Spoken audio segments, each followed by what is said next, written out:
Yo, YouTube, what's up with your boy, Sports and Fitness Rants? I'm back, guys. Click that like button. Subscribe to my channel. What's up, y'all? Welcome back, guys. Welcome back. Got another great video for you guys today, as usual. You guys know the deal on this channel. It's all about putting some respect on Michael Jordan, putting some respect on the 80s and the 90s, right? His era, the guys he played with and against. Stopping the narrative, stopping the lies. That's what's always been about in this channel. And I want to thank all you guys, man, everybody across the world. Everyone across the states has been supporting my channel. Everyone, man. It really means a lot, guys. You guys subscribing. You guys donating to my channel. You guys leaving the comments, sharing your stories, sharing the info. It is truly humbling. Once again, you guys know that I'm not here for the money. I'm not here for the fame. And I always tell you guys, the fact that people will donate monetarily to my channel, it means a lot to me, guys, because I know that money is hard to come by for a lot of us. We have families, right, to take care of and support. So it means a lot to me, guys. I'm truly humbled by it all. And in this video, we're going to speak about Larry Bird versus Michael Jordan in the clutch moments. We're going to compare these two, and I'm going to tell you guys why I choose Michael Jordan, why I would choose Michael Jordan to take a last-second shot over a Larry Bird, and just the overall clutch play, how it compares to these two guys.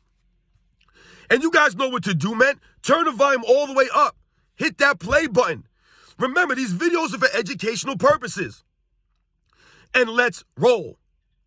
So, yes, guys, as you know, on this channel, I believe Michael Jordan is the greatest basketball player of all time. It's not close. It's not a conversation, right? We all get that. Most people understand it's Michael Jordan and then everybody else, right? I don't care who you got, right, at, 2 through 10.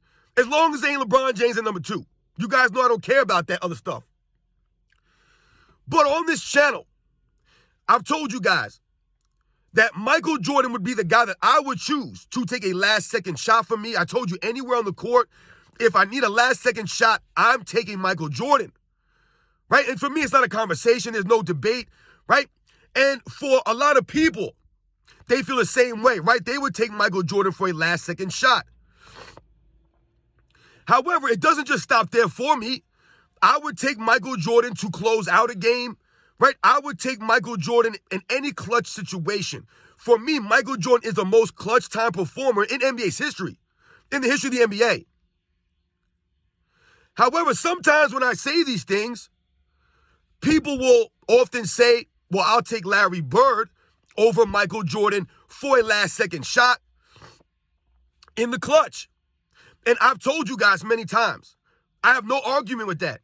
I have no problem with anybody choosing Larry Bird over Michael Jordan for a last-second shot or choosing Larry Bird over Michael Jordan at the end of a game to be the closer, things of that nature. I have no problem with that. You guys know how I feel about Larry Bird. To me, Larry Bird is the greatest small forward of all time. Yes, he's greater than LeBron James. I don't even think it's a conversation, guys.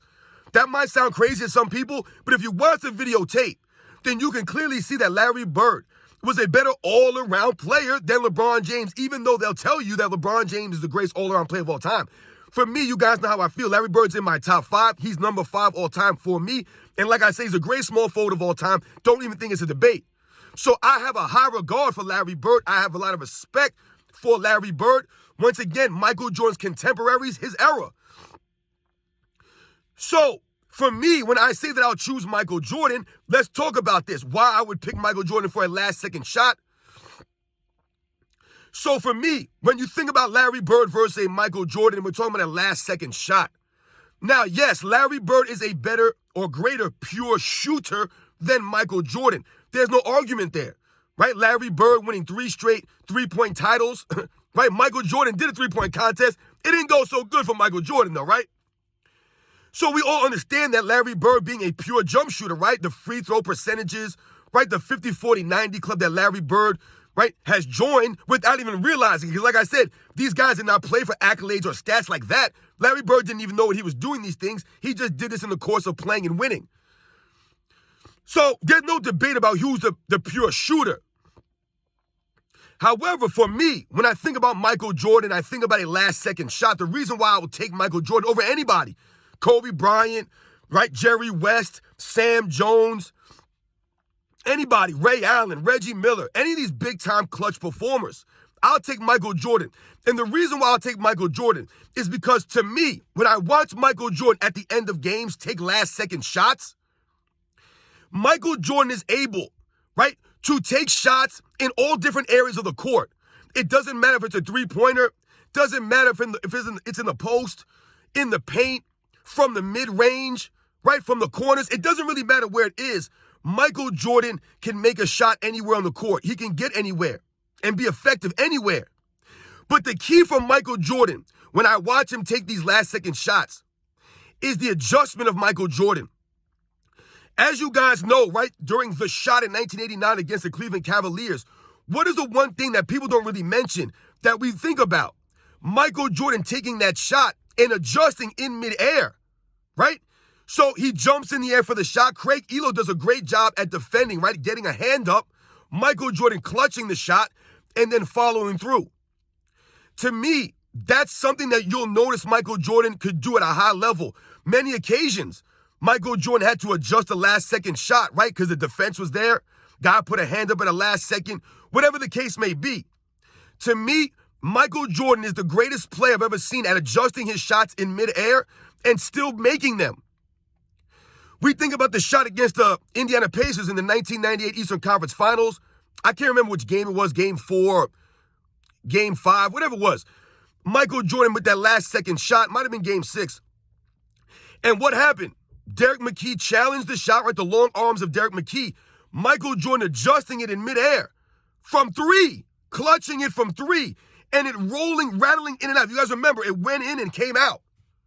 But Michael Jordan, to me, that's why I would take him over a Larry Bird for a last-second shot, because Michael Jordan had the ability to adjust himself in air, right, to adjust the shots. To me, also, when we think about a last-second shot and being clutch at the last second, Michael Jordan, his athleticism, right, over Larry Bird, to me, helps him, right? When we think about these shots, him rising up on the defense and clutching, that goes to his athleticism. So for me, Michael Jordan, I'll take him for a last-second shot over a Larry Bird. Once again, this is not a knock on Larry Bird. If you took Larry Bird for a last-second shot, that's great. Larry Bird, right? He's known to being one of the most clutch performers in NBA's history, right? You can't go wrong with Larry Bird. I'm just telling you guys why I would choose Michael Jordan over Larry Bird. Now, if we take it a step further and we think about just being a clutch time performer, right? Being a closer, to me, once again, I'll go with Michael Jordan over Larry Bird. And once again, this is close. This is not, Michael Jordan or Larry Bird, like I said, not being on that level. But when we think about the last 2 minutes or the last 5 minutes of a game, and we talk about Michael Jordan being a closer, right? Always being the closer for the Chicago Bulls. When we think about Larry Bird, to me, Larry Bird's IQ is very high, right? One of the highest IQs in NBA's history. Him and Michael Jordan, to me, right? They're on the same level there. There's no difference for IQ. We think about leadership. Once again, Larry Bird's on the same level of Michael Jordan. They're even on leadership, to me. So Larry Bird can galvanize his teammates at the end of a game, right? We've seen him do this, his leadership.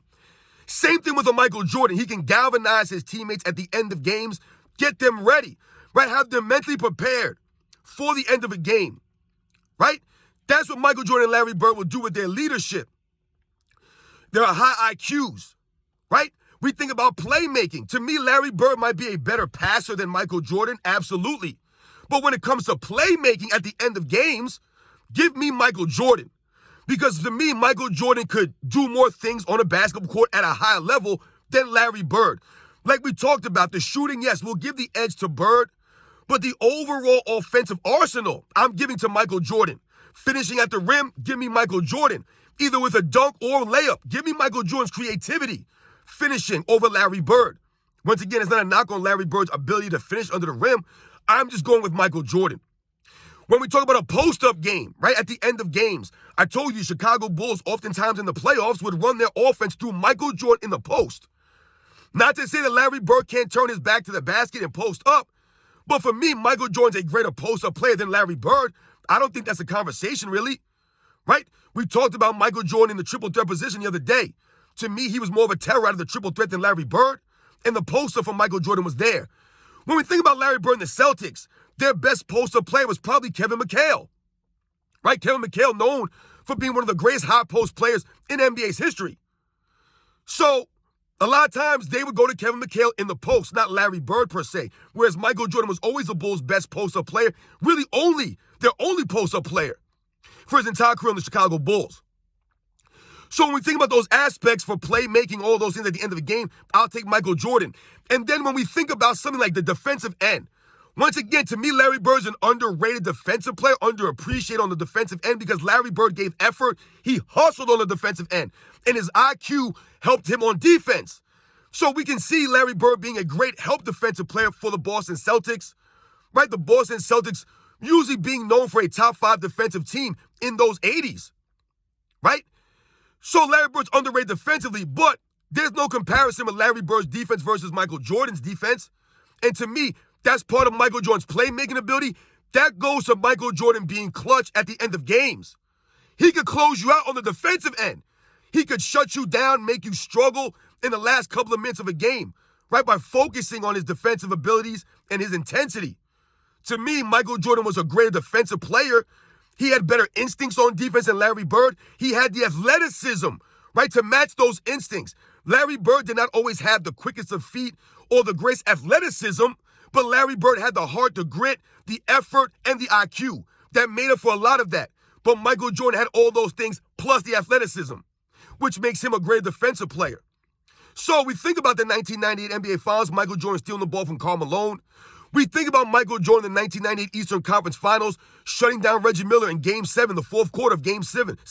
Phil Jackson putting Michael Jordan on Reggie Miller after Reggie Miller had been killing the Bulls all game. Michael Jordan holding Reggie Miller to 0 points in the fourth quarter, shutting him down. That's Michael Jordan, right? We think about Michael Jordan throughout the years, right? Taking the challenge, 1991, guarding Magic Johnson, right? Game 3, Scottie Pippen fouls out. Michael Jordan has to lead the Bulls to an OT win and shut Magic down, hold him to 0 points in overtime. That was Michael Jordan when Scottie Pippen fouled out on the bench. This is Michael Jordan stepping up, right? We think about Michael Jordan guarding Gary Payton in the 96 Finals after Ron Harper had the knee injury, right? Michael Jordan helping out. Michael Jordan guarding guys like John Stockton from time to time in 97 and 98. We think about Michael Jordan guarding Rod Strickland in the 97 Eastern Conference first round against the Bullets. Rod Strickland, a point guard, hounding him the entire series, making him work. Doing the same thing to Tim Hardaway in the 97 Eastern Conference Finals, right? Hounding Tim Hardaway from time to time, making him work. This is Michael Jordan throughout his career, being able to impact the defensive end at a high level when it matters most, coming up with big plays many, many times. That's Michael Jordan. So to me, that's another reason why I would take Michael Jordan over Larry Bird in the clutch at the end of games. Because remember, I've told you guys, being clutch is not just about making jump shots.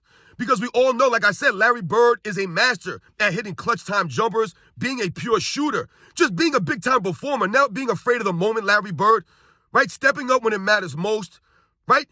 So that's why I say I don't argue with people picking Larry Bird for a last second shot. There's no argument here.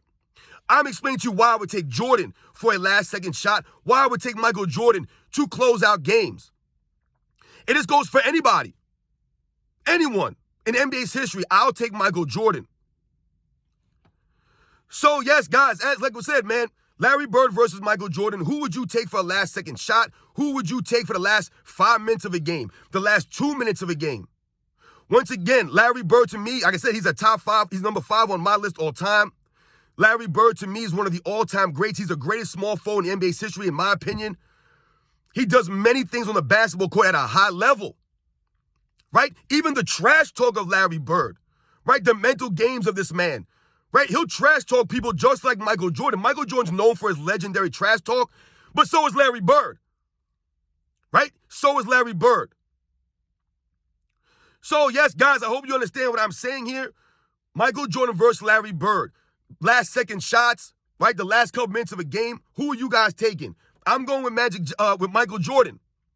I know some of you guys have told me you'll take Larry Bird for a last second shot. For me, Michael Jordan's ability to adjust his shots in midair, right? Being able to score in so many different ways. To me, I'll take that over Larry Bird, right? Michael Jordan's ability to play defense at a high level, right? To do other things, being more athletic, right?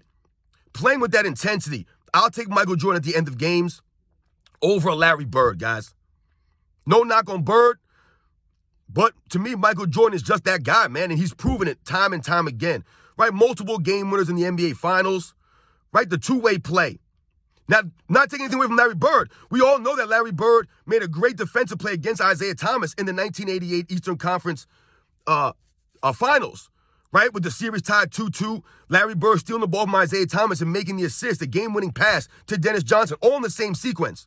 So Larry Bird, that goes his IQ, right? Being smart. I've told you this about Larry Bird. So you can't go wrong with either one, guys. But for me, I'll take Michael Jordan, guys. Catch you guys on the next one.